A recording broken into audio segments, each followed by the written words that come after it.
Vous êtes-vous déjà demandé pourquoi vous mangez? Ok, en voici la principale raison. Vous mangez à cause de vos besoins nutritionnels, pas vrai? Vous mangez à cause des besoins de votre corps. Il a besoin d'énergie, de réserve d'énergie. C'est pour cette raison que vous mangez. Mais vous êtes-vous jamais vraiment demandé pourquoi vous mangez ce que vous mangez? Ceci est un sujet passionnant, parce qu'une fois que vous commencez à comprendre pourquoi vous faites vos choix alimentaires comme vous les faites, vous franchissez une étape vers votre liberté alimentaire. Par liberté alimentaire, j'entends manger ce que vous voulez, quand vous le voulez, autant que vous le voulez, d'une manière fonctionnelle et saine. Avez-vous déjà eu ce sentiment? Vous savez, à 2h, 3h, 4h de l'après-midi, vous commencez à rêvasser légèrement, vous commencez à ressentir la fatigue, vous bâillez même peut-être un peu, vos paupières deviennent lourdes. Devinez ce qui se passe? Vous êtes en hypoglycémie. Les êtres humains ont deux sources primaires d'énergie. L'une, c'est le gras, et l'autre, les sucres.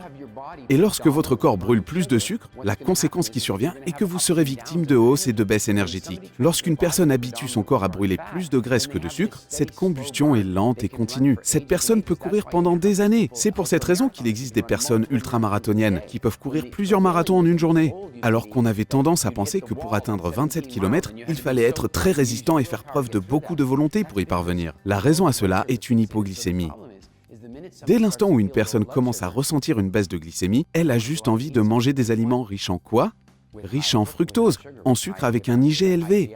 Ces personnes veulent consommer des aliments contenant du sucre. Cela leur donne des envies de glucides. Lorsque vous commencez à reconnaître ces signes, vous pourrez apporter des changements à votre métabolisme pour atteindre un niveau auquel vous aurez un apport constant d'énergie. Vous pourrez ainsi éliminer une des principales raisons de grignotage et l'une des principales causes des troubles alimentaires. Avez-vous déjà ressenti un creux? Vous voyez quand votre estomac gargouille légèrement et que vous voulez le remplir. Ce que je voudrais vous dire, c'est que ce n'est pas une forme de famine du tout. C'est tout simplement une sensation physique. Votre estomac est vide et vous vous sentez plus à l'aise avec un estomac plein. La difficulté est que la plupart des personnes dans le monde développé que nous connaissons ont constamment faim. Ce que je veux dire, c'est qu'elles mangent beaucoup, mais ces aliments sont si pauvres en nutriments qu'elles ont donc l'impression d'avoir faim. C'est ainsi que lorsque l'estomac est vide et qu'elles ressentent la famine, ces signes s'enchaînent et gagnent du terrain dans leur esprit. Comme résultante, lorsque l'estomac d'une personne est vide, elle ressent le besoin de le remplir. Remarquez ceci, en temps normal, votre estomac mesure la taille de votre poing. Allez-y, faites le point et regardez. Quelle quantité de nourriture pensez-vous qu'il faut pour le remplir? Votre estomac est pareil à un robot transformeur. Il a été conçu de manière à pouvoir s'élargir, formant ainsi un grand sac en cas d'occasion importante.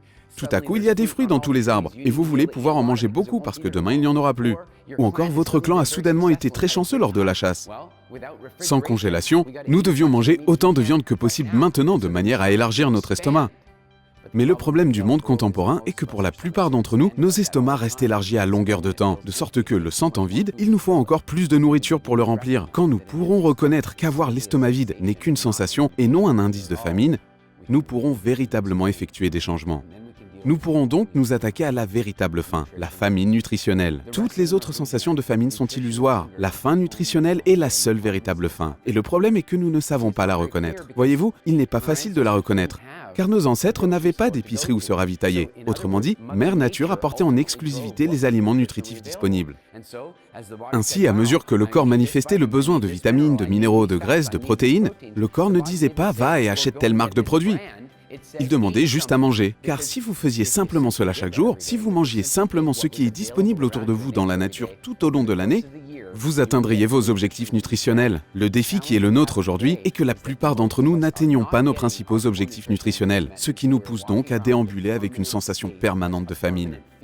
La manière la plus simple de neutraliser cette sensation est de s'assurer de suivre un de nos principes essentiels à WildFit. Ce principe, c'est que votre santé est de loin plus déterminée par votre approvisionnement en bons aliments qu'elle ne l'est par l'élimination des mauvais aliments. Si vous vous concentrez sur le fait de vous approvisionner suffisamment en légumes que vous avez besoin de manger, en suffisamment de protéines que vous avez besoin de manger, en suffisamment d'hydratation et d'eau dont vous avez besoin, si vous vous concentrez là-dessus, alors vous pourrez largement diminuer votre faim nutritionnelle et pourrez subitement avoir plus de détermination pour contrôler votre famine émotionnelle lorsqu'elle survient. Vous n'aurez donc pas de problème d'hypoglycémie. Par la satisfaction de vos besoins nutritionnels, vous changerez votre rapport à la nourriture pour toujours. En comprenant ces différents types de famine et en prêtant attention à leurs signes, en laissant passer du temps et en vous demandant vraiment pourquoi vous consommez tel aliment à ce moment précis, vous pourrez faire des changements. Venez passer 3 mois avec nous. Durant ces 3 mois, nous vous guiderons tout au long d'un processus au cours duquel nous changerons considérablement votre relation nutritionnelle, votre relation avec les aliments et votre mentalité après une période régulière. De sorte qu'après un certain temps, votre rapport aux aliments aura complètement changé. Ceci n'est pas une situation au cours de laquelle vous assisterez à un programme et obtiendrez des résultats à court terme pour ensuite connaître un effet boomerang. Avec cette approche, nous allons inverser la courbe de votre santé pour toujours.